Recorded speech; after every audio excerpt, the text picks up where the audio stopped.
अल्हम्दुलिल्लाहि रब्बिल आलमीन वस्सलातु वस्सलामु अला खातमिन नबिय्यीन अम्मा बाद फ़अऊज़ु बिल्लाहि मिनश शैतानिर रजीम बिस्मिल्लाहिर रहमानिर रहीम अस्सलातु वस्सलामु अलैका या रसूलल्लाह व अला आलिका व अस्हाबिका या हबीबल्लाह अस्सलातु वस्सलामु अलैका या नबिय्यल्लाह वअला आलिका व अस्हाबिका या नूर अल्लाह। फरमाने आखिरी नबी सल्लल्लाहु अलैहि वसल्लम है, क़ियामत के दिन लोगों में से मेरे करीब तर वो होगा जिसने दुनिया में मुझ पर ज्यादा दुरूद पाक पढ़े होंगे। ज़बान व क़ल्ब की अज़मत दुरूद पाक से है। ज़बान व क़ल्ब की अज़मत दुरूद पाक से है। हर एक गम में हिफाज़त दुरूद पाक से है। गमे जहां से कभी वास्ता नहीं पड़ता। गमे जहां से कभी वास्ता नहीं पड़ता। क्यों मुझे तो हर घड़ी राहत दुरूद पाक से है। मुझे तो हर घड़ी राहत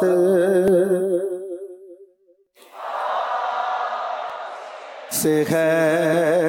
बरोज़े हश्र वो होगा नबी की कुर्बत में। बरोज़े हश्र वो होगा नबी की कुर्बत में। जहां में जिसको भी उल्फत दुरूद पाक से है। जहां में जिसको भी उल्फत दुरूद सुभान अल्लाह। दुरूद पाक की बड़ी बरकतें हैं। एक बार मोहब्बत से दुरूद व सलाम पढ़िए। सल्लु अलल हबीब सल्लल्लाहु अला मुहम्मद व अला आलिहि व सहबिहि व बारक व सल्लम। सलातम व सलामन अलैका या सय्यदी या रसूल अल्लाह। रसूल हाशमी मक्की मदनी सल्लल्लाहु अलैहि वसल्लम ने फरमाया कि पिछली उम्मतों का वाकया है। एक खातून अपने दूध पीते बच्चे को लेकर बैठी थी। रास्ते से एक अमीर शख्स गुजरा। वो घोड़े पर सवार था और बज़ाहिर बड़ी शान और शौकत वाला शख्स था। और वो जो खातून रास्ते में बैठी थी वो माँ थी, बच्चा उसके हाथ में था। उसके दिल में अरमान आया, ख्याल आया। उस शख्स की शान और शौकत को देखकर वो बोली कि या अल्लाह मेरे बेटे को भी इस जैसा बना देना, यानी इसके जैसी शान और शौकत माल और दौलत अता फरमाना। रसूलुल्लाह सल्लल्लाहु अलैहि वसल्लम फरमाते हैं, माँ की ये दुआ जब उस बच्चे ने सुनी जो अभी दूध पी रहा था, दूध पीने की उम्र में था, तो खुदा की कुदरत से उस बच्चे ने बोलकर कहा अल्लाहुम्मा ला तजअलनी मिस्लहु, ए अल्लाह मुझे इसके जैसा मत बनाना। ये कुदरत का करिश्मा हुआ। थोड़ी देर गुजरी थी कि वहीं से एक और खातून गुजरी, उसका बुरा हाल था। लोग उसे घसीट रहे थे, बच्चे उस पर पत्थर बरसा रहे थे। ये देखकर मां के दिल में फिर ख्याल उठा। उसने फिर दुआ की, या अल्लाह मेरे बेटे को इस जैसा मत बनाना। दूध पीते बच्चे ने फिर ज़बान फसीह से कहा, अल्लाहुम्मा जअलनी मिस्लहु, ए अल्लाह पाक मुझे इस खातून जैसा बनाना। ये सुनकर मां ने हैरानी से बच्चे से पूछा, बेटा ये क्या बात है? जब मैंने दुआ की कि अल्लाह पाक तुझे उस शान और शौकत वाले, इज्जत वाले शख्स जैसा बनाए, तो तूने कहा कि उसके जैसा न बनाना। और जब मैंने दुआ की कि मौला मेरे बेटे को उस जिल्लत उठाने वाली औरत की तरह ना बनाना, तो तूने कहा कि या अल्लाह मुझे ऐसा बनाना। इसमें क्या राज है? उस दूध पीते बच्चे ने कहा, अम्मा वो शख्स जो बज़ाहिर शान और शौकत वाला था, हकीकत में वो जहन्नमी है, और ये औरत जो बज़ाहिर जिल्लत उठा रही है, ये नेक खातून है, पारसा खातून है, मगर लोग इस पर जुल्म कर रहे हैं। और फिर भी वो कहती जा रही है, हस्बी अल्लाह, हस्बी अल्लाह, यानी मेरे लिए मेरा अल्लाह काफी है, मेरे लिए मेरा अल्लाह काफी है।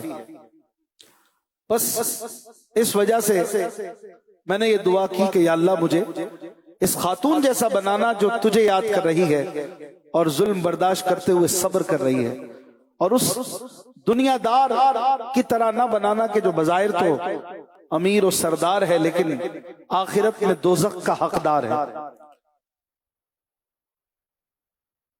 तो प्यारे प्यारे इस्लामी भाइयों, इस हदीस पाक से जो अभी हमने सुनी, ये बुखारी शरीफ की हदीस है और दीगर भी हदीस की मुस्तनद किताबों में ये पूरा वाकया मिलता है। और इस हदीस पाक की रोशनी में हमें अव्वलन तो ये समझने को मिला कि वो बच्चा जो बचपन में अपनी माँ से बातें कर रहा था, दूध पीने वाली उम्र में, वो बच्चा कोई आम बच्चा नहीं था, बल्कि वो पैदाइशी वलीउल्लाह था। माँ के पेट से वली के तौर पर पैदा हुआ, तभी तो इनसे ऐसी करामात का ज़ुहूर हो रहा था। और मजीद ये कि वो लोगों के राज भी जानते थे अल्लाह की अता से कि किसका क्या अंजाम है। अल्लाह जिसको चाहे जो चाहे इल्म अता करे, चाहे वो दूध पीता बच्चा क्यों ना हो। और माँ जो बड़ी उम्र वाली है, इस हदीस पाक में, इस वाकये में, वो भी अक्लमंद है। उसकी निगाहें जो नहीं देख रही, मगर नन्हे वलीउल्लाह की निगाहें उसे देख रही थी। और ये इल्म की शान है कि उन्हें पता था कि बज़ाहिर शान और शौकत वाला शख्स बिल आखिर जहन्नमी होगा, और बज़ाहिर जिल्लत उठाने वाली औरत अल्लाह पाक की बारगाह में बड़ा मकाम रखती है। इससे पता चला कि पैदाइशी वलीउल्लाह भी होते हैं। अल्लाह ताला अपने बाज बंदों को पैदाइशी विलायत अता फरमाता है, और ऐसा होता है कि अल्लाह ताला बंदों को वली बनाकर भेजता है, क्योंकि विलायत ये अल्लाह का इनाम है, अल्लाह की अता है। कोई इसे किसी जरिए से हासिल खुद से नहीं कर सकता कि ये काम कर लूं तो वली बन जाओगे। विलायत अल्लाह की नेमत और उसकी अता है, उसका तोहफा है, जिसको चाहे अता फरमाए। और वलियों की शान तो फिर ये है कि उनकी निगाह में वो चीजें होती हैं कि जो आम लोग नहीं देख रहे होते। हम जैसों को जो नहीं पता, वो वलीउल्लाह पर अल्लाह तबारक व तआला बाज़ औक़ात जाहिर फरमा देते, और वो अल्लाह की अता से जान लेते हैं कि किसका क्या अंजाम है, किसका क्या मकाम है। और वो बता भी देते हैं बाज़ औक़ात कि कौन दोज़खी है, कौन जन्नती है। अल्लाह ताला से हम आखिरत का अच्छा अंजाम और अच्छी आकिबत के सवाली हैं। अल्लाह ताला हमारी आखिरत को संवारे। बज़ाहिर दुनिया में कोई मजलूम है, पिट रहा है, परेशान है, ख्वार है, और बज़ाहिर कोई बड़ी बड़ी गाड़ियों में है, बड़े बड़े ओहदों पर है, माल दौलत के अंबार उसके सर पर सवार हैं, लेकिन हकीकत हाल वो रब जानता है कि किसका क्या अंजाम है। आखिर कार मरने के बाद किसका क्या मकाम है वो हमें नहीं पता। तो हमें अल्लाह ताला से अच्छे अंजाम का सवाली रहना चाहिए कि अल्लाह हमारी आकिबत यानी अंजाम वो अच्छी फरमा दे और हमें नेक बनाए। तो नेक होते हैं, रब के प्यारे होते हैं, उनके लिए रब की रहमत से अंजाम भी अच्छा हो जाता। तो बज़ाहिर दुनिया की चमक दमक को देखकर ये अरमान दिल में पैदा करना कि मुझे भी ये नेमत मिल जाए, ये दौलत मिल जाए, अगरचे हर बार ये गलत नहीं है, हर बार ये बुरा नहीं है, लेकिन ये सोचना चाहिए कि यार ये मालदार और बज़ाहिर शान और शौकत वाला जिसके जैसा होने का मैं सवाल कर रहा हूं कि अल्लाह मुझे भी ऐसा बना दे, मेरी भी इतनी बड़ी गाड़ी हो, इतना बड़ा बंगला हो, लेकिन क्या पता ये जिसका है उसका अंजाम सही नहीं है, मेरा भी अंजाम इसके जैसा हो जाए, खुदा ना खास्ता। तो बंदा रब से अच्छा अंजाम मांगे और ज़िम्नन दुनिया की नेमत मांगने में भी कोई हरज नहीं, लेकिन सबसे पहले आखिरत का सवाल ही और नेकी का तलबगार बंदा रहे। और ये जो हदीस पाक बुखारी शरीफ की हमने सुनी, प्यारे इस्लामी भाइयों, इसमें एक और बड़ी अहम चीज हमें सीखने को मिली, वो ये कि हमारे यहाँ जो बुराई और भलाई का मायार है, जो स्टैंडर्ड है, वो कुछ और है। हम जाहिरी चमक दमक और शान शौकत को देखते हैं, जबकि अल्लाह तबारक व तआला के यहाँ इज्जत का मायार कुछ और है। अल्लाह ताला के यहाँ मकाम और मर्तबे का स्टैंडर्ड कुछ और है, ये भी हमें पता चला। वैसे भी उर्दू में कहते हैं ना, हर चमकती चीज सोना नहीं होती। बज़ाहिर कोई बड़े ओहदे पर है, बड़ा कोई ठाठ भाट से है, लेकिन क्या पता कि उसका अंजाम बड़ा जिल्लत और ख्वारी वाला है। लेकिन हम क्या देखते हैं कि बंदा बड़ा अमीर और कबीर है, तो हमारा जी ललचाता है मैं भी ऐसा हो जाऊं।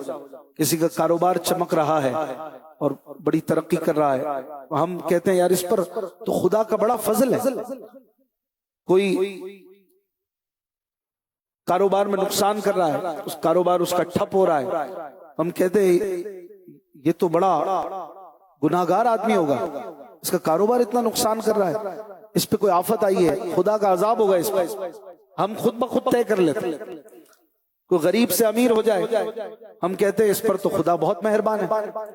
और कोई अमीर से गरीब हो जाए तो हम कहते हैं कि इससे कोई गुनाह हुआ है, इससे कोई खता हुई है, इसकी सजा मिल रही है इसको। तो हम लोग जाहिरी टिप टॉप और शान और शौकत और इज्जत और शोहरत को देख रहे होते हैं, लेकिन ये बात तय है कि जाहिर से कुछ नहीं होती। हकीकत कार रब के इल्म में, हर चमकती चीज सोना नहीं होती। ये बात हम सुनते हैं, लेकिन इसकी गहराई में जरा जाएं, हमें बहुत सारी चीजें समझ आ जाए। हर दुनियावी शान और शौकत, हर इज्जत और शोहरत अल्लाह के यहाँ मकबूलियत की दलील नहीं होती कि अल्लाह पाक के यहाँ ये मकबूल है तभी इसकी फैक्ट्री बहुत चल रही है, इसके पास बहुत पैसा आ रहा है, ये कोई दलील नहीं। अल्लाह पाक के यहाँ मकबूलियत की दलील फिर क्या है? और हम किसके लिए कह सकते हैं कि अल्लाह पाक इस पर मेहरबान है और अल्लाह पाक का इस पर बड़ा फजल है। चुनांचे कुरान पाक से रहनुमाई लेते हैं। अल्लाह तबारक व तआला पारा नंबर 8 सूरह अनआम आयत नंबर 125, इसमें इरशाद फरमाता है, फमन युरिदिल्लाहु अन यहदियहु यशरह सदरहु लिल इस्लाम। आसान तर्जुमा कुरान कंजुल इरफान। और जिसे अल्लाह हिदायत देना चाहता है तो उसका सीना इस्लाम के लिए खोल देता है। सुभान अल्लाह। तो इससे पता चला कि भला वो है, अच्छा वो है जिसे इस्लाम समझ आ गया, जिसका सीना ईमान के लिए खोल दिया गया, जिसे ईमान की दौलत नसीब नहीं है, चाहे वो अमीर है, करोड़पति है, दुनिया का सबसे ताकतवर बंदा है, लाखों लोग जिसके इशारे पे चलते हों, लेकिन अगर ईमान की दौलत नहीं है तो ये सब माल, दौलत, ताकत, कुव्वत, उस पर फजले इलाही नहीं कहा जा सकता, बल्कि ये भी गजब है, ये मेहरबानी नहीं बल्कि ये कहर है। पूरी दुनिया उस पर उंडेल दी जाए लेकिन ईमान नहीं है तो उसके पास कुछ भी नहीं, और हमें ऐसा बनने की लालच भी नहीं। सबसे बड़ी दौलत ईमान, और जिसका सीना ईमान के लिए खोल दिया गया वो भला है, वो अच्छा आदमी है। और हकीकत में ऐसे शख्स पे रश्क करना चाहिए, ऐसे पर अरमान मचलने चाहिए कि मैं ऐसा हो जाऊं। यकीनन ये फजले खुदा की दलील है जो नेकोकार है और परहेजगार है। मुस्लिम शरीफ में अल्लाह के आखिरी नबी सल्लल्लाहु अलैहि वसल्लम का फरमान है, इज़ा हदरतुमुल मरीदा फक़ूलू खैरन, जब तुम मुसलमान मरीज के पास जाओ तो वहां जबान से सिर्फ अच्छी बात ही निकाला करो। फिर इसकी वजह बयान करते हुए इरशाद फरमाया, फ़इन्नल मलाइकता युअम्मिनून अला मा तक़ूलून, बेशक मरीज के पास बैठकर तुम जो बात मुंह से निकालते हो फरिश्ते उस पर आमीन कहते हैं। ये शान मुसलमान की शान है कि मुसलमान जो दुआ कर रहा है फरिश्ते आमीन कह रहे हैं। मुसलमान मरीज की इयादत के लिए गया है, फरिश्ते उसके लिए सपोर्ट कर रहे हैं, दुआ में आमीन में शामिल है। और इसमें कोई कैद नहीं है कि आप किसके पास जाओ तो अच्छी बात करो, कोई बहुत नेक आदमी के पास जाओ तो, कोई भी शख्स, कोई आम बंदा है, जरूरी नहीं कि किसी वलीउल्लाह की इयादत के लिए जाओ तो ये कहो। आम कोई सादा सा मुसलमान है, अमीर है, गरीब है, कोई गुनाहगारी सही, लेकिन उसके पास जब जाओ और वो ईमान वाला है, उसके दिल में नूर ईमान मौजूद है, तो फरिश्ता वहां मौजूद है और आप जो बात कहेंगे फरिश्ता उस पर आमीन कहेगा। तो ये ईमान वाले की शान है, ईमान वाले के लिए एजाज है कि अल्लाह ताला किस तरह फरिश्तों से ईमान वालों की सपोर्ट और मदद फरमाता। ईमान वाला अगर बीमार हो गया, उसके पास कोई आता है, दुआ देता है, कोई बात करता है, फरिश्ता उस पर आमीन कहने के लिए मौजूद होता। तो अब ये बात समझ में आई कि फरिश्ते की आमीन से दुआ कबूल होगी, जो हम कहेंगे इंशाअल्लाह वो कबूल होगा। अब बंदा ये भी देखे कि दुनिया का सबसे अमीर, अरबपति, खरबपति कोई शख्स क्यों ना हो, जब उसके दिल में ईमान का नूर मौजूद नहीं है, जब उसके दिल में रहमान की मारिफत नहीं है, अल्लाह ताला की पहचान नहीं है, उसका दिल नूर ईमान से खाली है, तो फिर कौन सा फरिश्ता उसकी सपोर्ट के लिए, मदद के लिए है। जाहिर है कि ये शान तो ईमान वालों की है कि उनके लिए फरिश्ते दुआ में आमीन कहें, उनके लिए आने वाले की दुआएं कबूल हों। तो ये शान उस खरबपति को भी हासिल नहीं जो एक गरीब मुसलमान को हासिल है कि उसके पास आकर कोई दुआ करता है, फरिश्ता आमीन कहकर दुआ में कबूलियत का हिस्सा डाल देता। तो एक आम गरीब मुसलमान भी एक बेईमान अरबपति, खरबपति से ज्यादा खुश नसीब। ये बात समझ लेनी चाहिए कि सबसे बड़ी दौलत, दुनिया की सबसे बड़ी दौलत ये ईमान की दौलत। अगरचे ये बात मुसलमान को समझाने की जरूरत नहीं है, हर मुसलमान इस बात पर यकीन रखता है, लेकिन यकीन में कमजोरी बाज़ औक़ात आ जाती है।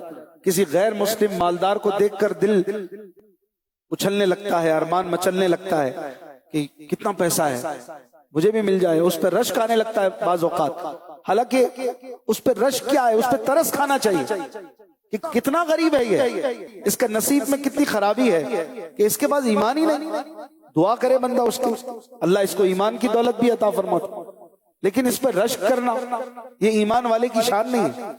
ईमान वाला तो अपने मुकद्दर पे फख्र करे कि अल्लाह ताला ने मुझे मुसलमान बनाया, मुझे दौलत ईमान, मुझे दौलत कुरान और मारिफत रहमान अता हुई।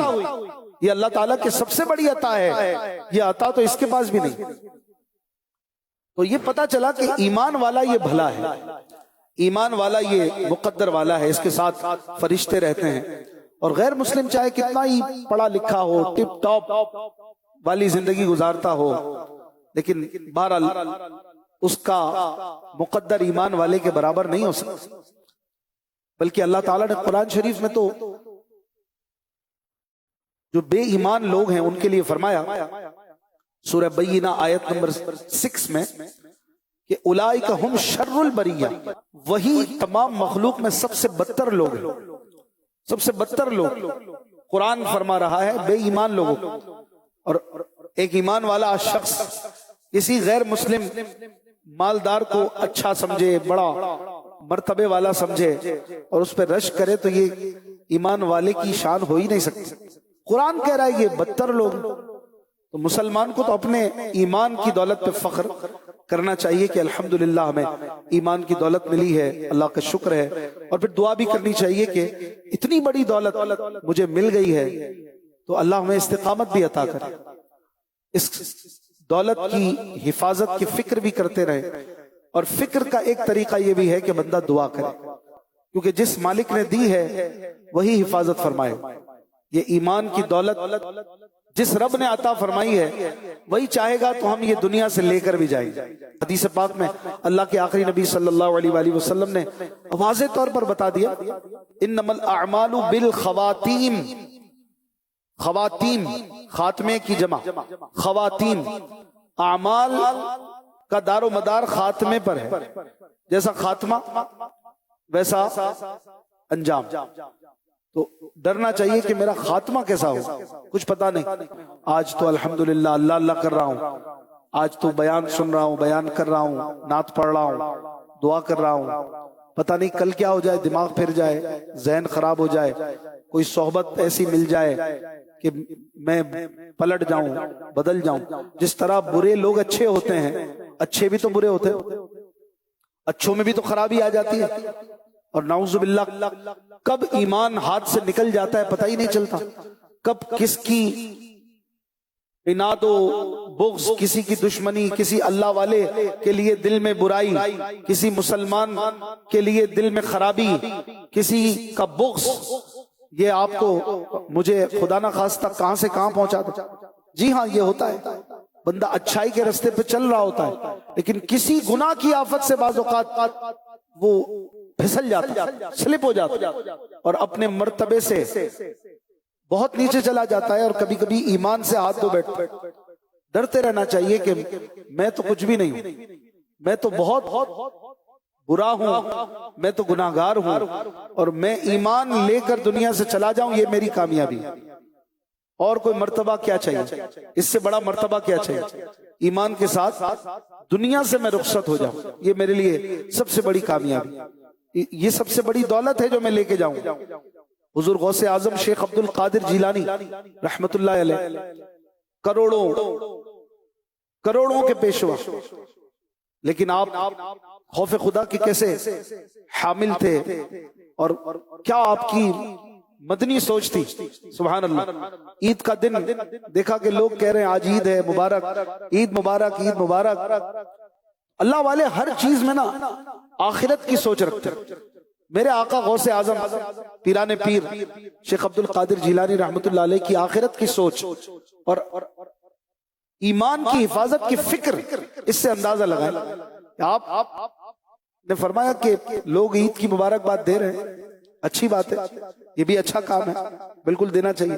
लेकिन सच बताऊं तो मेरे लिए हकीकत में ईद का दिन वो होगा कि जब मैं अपना ईमान सलामत लेकर दुनिया से चला जाऊं। हकीकी ईद तो मेरी वो ईद होगी।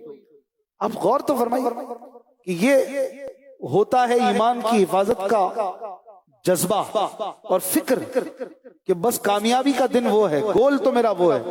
जहां कोई खुशी आई तो हकीकी मंजिल की तरफ से बंदा गाफिल ना हो और उसकी तैयारी में कहीं कोई कमजोरी ना पड़ जाए। जैसा कि उमूमन हम देखते हैं कि खुशियों के वक्त और खुशी के मामलात में, शादी के मामलात में, ईद वाले दिनों में हम लोग गाफिल हो जाते हैं, गुनाहों में पड़ जाते हैं। लेकिन जो अल्लाह के नेक बंदे होते हैं, जो अल्लाह के प्यारे होते हैं, औलिया अल्लाह होते हैं, वो कभी गाफिल नहीं होते, अपने गोल से गाफिल नहीं होते, अपनी मंजिल से गाफिल नहीं होते। और मंजिल क्या होती है कि बस रब को राजी करके दुनिया से गुजर जाए। ईमान सलामत लेकर निकल जाए। और ये हमारी तरबियत के लिए भी है, हमें समझाने के लिए भी ये बात है कि हम भी अपनी मंजिल पेश नजर रखें। मंजिल क्या है? मंजिल कब्र है।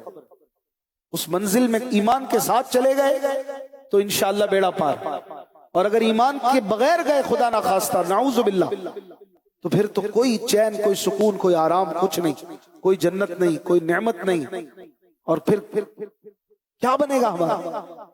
सबसे बड़ी फिक्र, सबसे ज्यादा टेंशन अगर किसी चीज की बंदा मोमिन को होनी चाहिए तो वो इस बात की होनी चाहिए कि मेरा ईमान सलामत लेकर मैं दुनिया से चला जाऊं। जब मेरा वक्त आखिर आए तो मेरा ईमान मेरे साथ हो और मैं ईमान के साथ दुनिया से रुखसत हूं, मोमिन वाला मर्तबा हो। बस ये सबसे बड़ी कामयाबी अल्लाह तबारक व तआला हमें अता फरमाए। और ये अल्लाह वालों की सोहबत से हासिल होता है। अमीर अहले सुन्नत हजरत अल्लामा मौलाना इलियास कादरी साहब को आप देखें तो आप देखेंगे 1000 बार आपकी सोहबत में रहकर बात बात पे ईमान की हिफाजत का जज्बा आप देते हैं। और ऐसे अंदाज, ऐसी सोच, ऐसे जज्बात और ऐसे अमाल जिनसे ईमान की सलामती मुमकिन हो सके वो आप करते हैं, खुद भी और दूसरों को भी सिखाते हैं। ये सोहबत की बरकत है कि इनके पास आने वाला, इनकी सुनने वाला, इनके पास बैठने वाला, इनको देखने वाला, चाहे मदनी चैनल के जरिए दुनिया में कहीं भी देख रहा हो, लेकिन इनकी सोहबत की बरकत से उसमें भी ईमान की हिफाजत की फिक्र बेदार हो जाती है। तो आपकी सोहबत अच्छी होगी तो इंशाअल्लाह आपको ईमान की हिफाजत की फिक्र उस अच्छी सोहबत से मिलती रहेगी। और अगर कोई दुनियादार होगा तो आपको माल माल, दुनिया दुनिया करना सिखाएगा, पैसों की हिफाजत सिखाएगा और दुनियादारी सिखाएगा।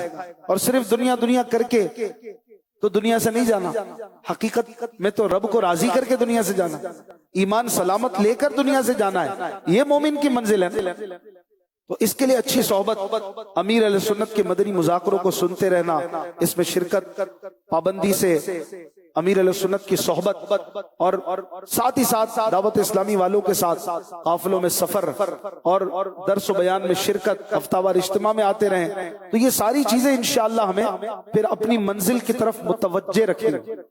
एक और हदीस पाक में नबी करीम सल्लल्लाहु अलैहि वसल्लम ने फरमाया, मन युरिदिल्लाहु बिही खैरन युफ़क़्क़िहु फ़िद्दीन, यानी अल्लाह पाक जिसके साथ भलाई का इरादा फरमा लेता है उसे दीन की समझ अता फरमा देता है। सुभान अल्लाह। ये भी एक भले शख्स की निशानी के तौर पर बयान किया गया कि जिसके साथ अल्लाह ताला ने भलाई का इरादा फरमा लिया और खास फजल करम उस पर कर दिया तो उसकी निशानी ऐसे जाहिर होती है कि वो दीन की समझ रखने वाला बन जाता है, उसको दीन की समझ आ जाती है। और ये बात याद रखिए कि इल्म और फकाहत में बहुत फर्क है। फकाहत का मतलब ये होता है बंदे ने कब क्या करना है, कैसे करना है, इसकी समझ नसीब हो जाए। मिसाल के तौर पर एक आदमी वजू कर रहा है, उसको मालूम है कि मिसवाक करना सुन्नत है और वो मिसवाक भी कर रहा है, उधर जमात खड़ी है। अब दो सूरतें हैं, दो सिचुएशंस हैं। एक तो ये कि आदमी इधर मिसवाक ही करता रहे, उधर जमात निकल जाए, ये फकाहत ना होने की निशानी। दूसरी सूरत यह है कि आदमी अब मिसवाक की सुन्नत को छोड़कर जमात में शामिल हो जाए, ये फकाहत है। अगरचे दोनों बातें अपनी अपनी जगह पर नेकी हैं, मिसवाक भी और जमात लेना भी, लेकिन फकाहत यह है कि कब क्या करना है, कब क्या करना है ये पता चल जाए। तो ये फकाहत की एक बड़ी प्यारी मिसाल आपने समाअत फरमाई। यूं ही कोई शख्स है जो गरीब है, उस पर ज़कात फर्ज नहीं है, नमाज उस पर फर्ज है, लेकिन वो नमाज के मसाइल नहीं सीखता और ज़कात के मसाइल सीखता है। ये भी फकाहत ना होने की निशानी है। गरज ये कि बंदे को ये पता चल जाए कि मैंने कब क्या करना है, कब क्या सीखना है। तो ये फकाहत इससे समझ में आती है कि इस शख्स में फकाहत है कि नहीं। और ये हदीस पाक जो हमने सुनी कि अल्लाह पाक जिसके साथ भलाई का इरादा फरमा लेता है उससे फकाहत अता फरमाता है। तो अब हम गौर करें कि क्या हमें ये फकाहत हासिल है। क्या हम इस बात पर तवज्जो करते हैं मुझे कब क्या करना है, मुझ पर किस वक्त कौन सा काम जरूरी है? क्या इस बात की मुझे समझ है? आमतौर पर इसकी समझ नहीं होती। बंदे पर नमाज के अहकाम सीखना फर्ज है, लेकिन वो दुनियावी तालीम सीखने में लगा पड़ा है और मसरूफ, टाइम ही नहीं मिल रहा उसको कि अपने पाकी के मसाइल सीख ले, नमाज कैसे पढ़ी जाती है। दुनियावी तालीम यकीनन जायज अंदाज में सीखना ये दुरुस्त है, जायज है, मगर जो सीखना फर्ज है वो तो पहले सीखना होगा ना। एक फर्ज को छोड़कर जायज तालीम में मसरूफ रहना, ये कहां की फ़क़ाहत है, ये कहां की समझदारी है। इसी तरह हमारे यहाँ बाज लोग अजीब किस्म के झगड़ों में उलझे रहते हैं। मसलन उनके सवालात ऐसे होते हैं कि हजरत मूसा अलैहिस्सलाम की नानी का नाम क्या था। कभी कोई मौलाना साहब मिल जाएंगे तो पूछेंगे याजूज माजूज किसकी औलाद है, इनके बाप का नाम क्या है, फुला साहबी ने फुला काम क्यों किया, फुला ने यूं क्यों किया, उस मुल्क में क्या हो रहा है, फुला जमात क्या कर रही है। मतलब सियासी तबसरे, हुकूमतों पे तनकीद और बैठकों के मजमून और मौजू ये इसी तरह के फजूल गुफ्तगू पर मबनी होते हैं। अगर दो चार मिलके बैठ ही गए तो कोई दीनी बात करें, काम की बात करें, ऐसी बात करें कि जब यहां से उठ के जाएं तो कोई फायदा तो हो, कुछ उसके नतीजे में सीख कर उठे। तो ये वही करेगा जो समझदार होगा, जिसको समझ होगी कि मुझे कब क्या बोलना है और कब क्या करना है। और ये तभी आएगा जब हम सोच विचार करेंगे, गौर व फिक्र करेंगे कि हम पर क्या लाजिम है और मुझ पे जो तालीम, जो इल्म सीखना लाजिम है मैं उसको सीख लूं और कोई मौका हाथ से जाने ना दूं। अगर किसी आलिम की सोहबत मिल गई है तो फिर मैं उससे कुछ ना कुछ इल्म सीख कर जो है वो अपना फायदा करूं। बाज इस्लामी भाइयों को देखते हैं किसी दावत में है, किसी के वलीमे में है, किसी की शादी में है, कोई मुफ्ती साहब तशरीफ ले आए, कोई आलिम दीन तशरीफ ले आए। अब उस इस्लामी भाई को देखने जैसा होता है। अब वो मुफ्ती साहब की सोहबत तो मिल गई है, मुफ्ती साहब लोगों में ही बैठते हैं, आलिम साहब बैठे हैं। अब वो जो इल्म का प्यासा है ना, वो वहां पर भी कुछ ना कुछ सवाल जवाब कर रहा होगा, कोई ना कोई चीज पूछ रहा होगा, सीख रहा होगा। चलो जो 5 मिनट, जो 10 मिनट जब तक खाना नहीं खुल रहा, मैं मुफ्ती साहब से, आलिम साहब से सीख लूं, कोई फायदा उठा लो। तो ये ऐसे लोग नजर आते हैं कि इनको इल्म की प्यास है, इनको मौका चाहिए यार कुछ ना कुछ सवाल जवाब करके फायदे की बात अपनी में सीख ली। तो ऐसा होना चाहिए कि हम इल्म के प्यासे बन जाएं और करने वाले कामों में लग जाएं। मेरे पीरो मुर्शिद अमीर अहले सुन्नत हजरत अल्लामा मौलाना इलियास कादरी साहब क्या खूब जुमला फरमाते हैं कि करने के कामों में लग जाओ वरना ना करने के कामों में पड़ जाओ। ऐसा ही हम इंडिविजुअली हर कोई अपने आप को देखे कि मैं किन कामों में पड़ा हुआ, फिर अपनी इस्लाह की फिक्र करे। एक बार हजरत इमाम अहमद बिन हम्बल रहमतुल्लाह अलैह की खिदमत में एक शख्स हाजिर हुआ, अर्ज किया अलीजा मुसलमानों के चौथे खलीफा मौला अली और हजरत अमीर मुआविया रदी अल्लाह अन्हु के दरमियान जो मामलात हुए उसके मुतालिक आप क्या फरमाते हैं। इमाम अहमद बिन हम्बल रहमतुल्लाह अलैह खामोश हो गए। फिर कुछ देर बाद ये आयत करीमा तिलावत की, तिलका उम्मतुन कद खलत लहा मा कसबत व लकुम मा कसबतुम। आसान तर्जुमा है कुरान कंजुल इरफान। वो एक उम्मत है जो गुजर चुकी है, उनके आमाल उनके लिए हैं और तुम्हारे आमाल तुम्हारे लिए हैं। मकसद ये कि आप ये बताना चाह रहे थे कि भाई वो साहबा इकराम अलैहिम रिदवान हैं, वो सबके सब जन्नती हैं, उनके दरमियान जो कुछ हुआ उसका फैसला क़यामत के दिन अल्लाह पाक फरमाएगा। हमें बड़ों के आपसी मामलात से क्या ताल्लुक। जिस बात का हमसे सवाल होगा उसकी फिक्र करें ना, उसकी परवाह करें और वो सीखे, वो समझे। और गैर जरूरी मामलात में हम क्यों दखल दें और उनमें क्यों फिक्र करें ज्यादा। ये हमारे समझने की बात है कि हम ये बात पहले तो समझ लें कि मुझ पे लाजिम क्या है, मैं क्या कर रहा हूं, मैंने क्या किया है अब तक, मैंने अपनी जिम्मेदारियां पूरी कर ली हैं कि नहीं। मेरी बीवी है, मेरे बच्चे हैं, मेरे घर वाले, इनकी भी तो जिम्मेदारी मुझ पर है। इनको मैंने नमाजी बना दिया, इनको इनके जरूरत के अहकाम सीखने का जज्बा दिला दिया। अगर बिलफर्ज मैं अपना इल्म और जरूरी चीजों को सीख चुका हूं तो बीवी भी तो है, बच्चे भी तो हैं, इनका भी तो मुझे सोचना है कि इनकी तो नमाज कजा नहीं हो रही कहीं, इनकी जिम्मेदारियां छूट तो नहीं रही कहीं। ये सब सोच और फिक्र बंदा अपने ऊपर ओढ़ ले तो फिर बहुत सारे फजूल कामों से बच जाएगा। फिर मजीद अकायद के हवाले से मजबूत अकायद को सीखना, इस्लाम के फंडामेंटल्स, बुनियादी बातें ये हमें पता है कि नहीं। बद मजहबियत क्या है, गुमराहियत क्या है, गुमराह रास्तों के बारे में इल्म होना ताकि उनसे बच सके, ये चीजें भी जरूरी है। तो ये जब तक हम फजूल और बेफायदा चीजों को नहीं छोड़ेंगे ना, तब तक मुश्किल है कि इन चीजों की तरफ हम जा सकें। तो दावत इस्लामी के दीनी माहौल से जुड़े रहे और अच्छे आदमी बनने की कोशिश करें।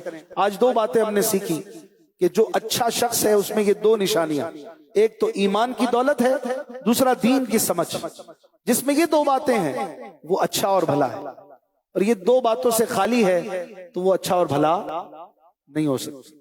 ये आज के बयान का लुब्बे लुबाब और एक इत्र समझ लीजिए, ये दो बातें, और इनमें आप भी गुम हो जाइए और अपने आप को खपा दीजिए। मैंने ईमान की हिफाजत की फिक्र और दीन की समझ में जिंदगी गुजारनी है।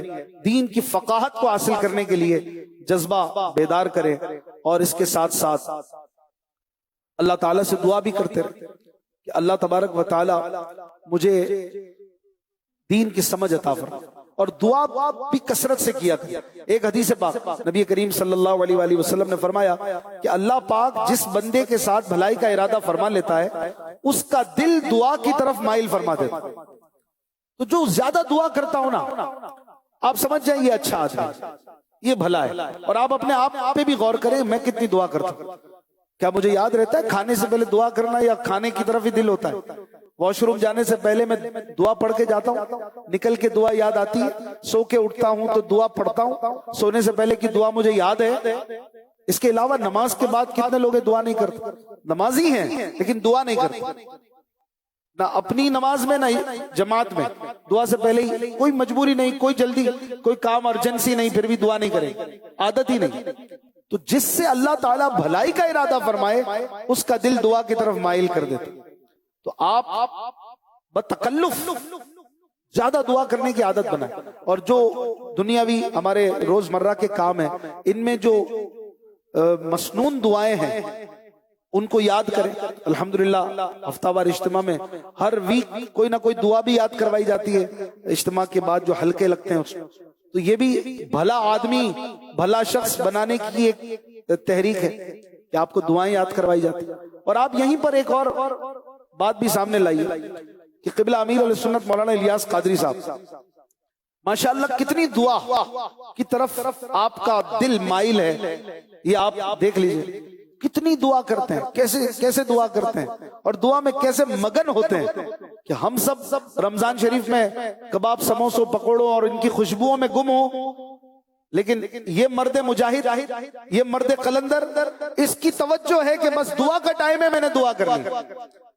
जैसे तैसे कुछ पानी पिया, थोड़ी सी खजूर ली, इसके बाद दुआ से थकते ही नहीं, दुआ से थकते ही नहीं।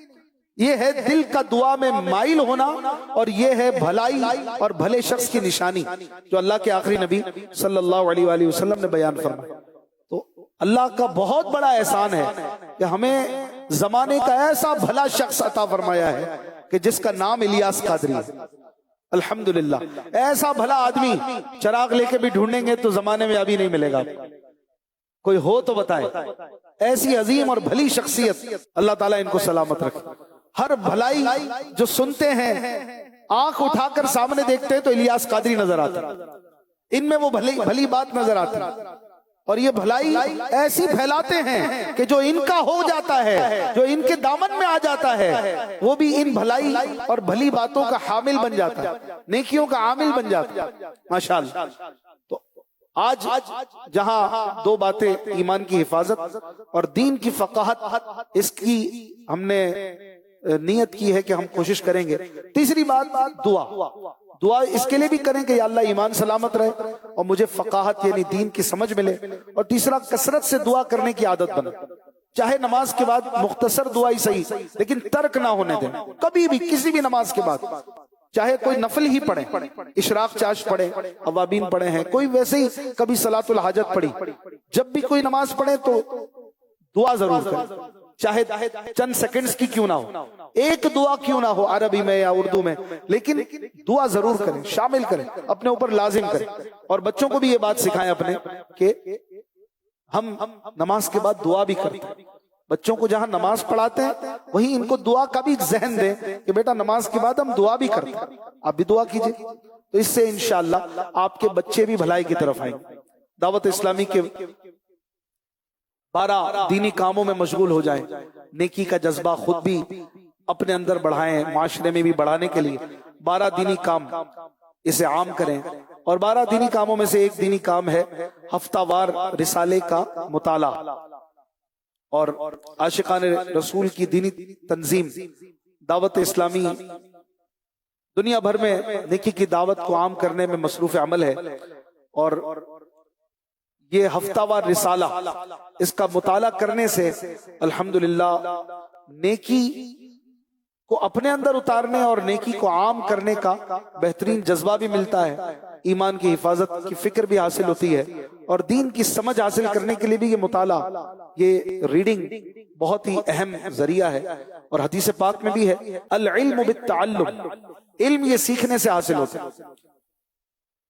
अल्हम्दुलिल्लाह अमीर अहले सुन्नत भी इसकी तरगीब दिलाते हैं और हर हफ्ते पाबंदी के साथ आप जो है वो हफ्तावार रिसाला इनायत फरमाते हैं। साल हा साल से अमीर अहले सुन्नत ना ये इस्तिकामत वाले जो काम ले लेते हैं ना, फिर आपकी डिक्शनरी में गफलत नहीं है, फिर वो पाबंदी से करते हैं। हम लोगों का क्या है, मौसम के साथ उतार चढ़ाव। अमीर अहले सुन्नत मौसम वाले नहीं है, ये इस्तिकामत वाले, ऐसी पाबंदी इस्तिकामत। इस तरह जो भी अमीर अहले सुन्नत के मामूलात हैं, जो तंजीमी मामलात हैं, इसमें भी इस्तिकामत माशाअल्लाह। तो ये हफ्तावार रिसाले का मुताला और इसकी तरगीब और इस पर जो दुआ आती है ये हर हफ्ते आ जाती है अल्हम्दुलिल्लाह। आप भी नियत करें कि जो हमें हफ्तावार रिसाला मिला करेगा इसे भी पढ़ा करेंगे। सल्लु अलल हबीब सल्लल्लाहु अलैहि वसल्लम। मैं मुबल्लिग बनूं सुन्नतों का, खूब चर्चा करूं सुन्नतों का, हो करम बहरे खा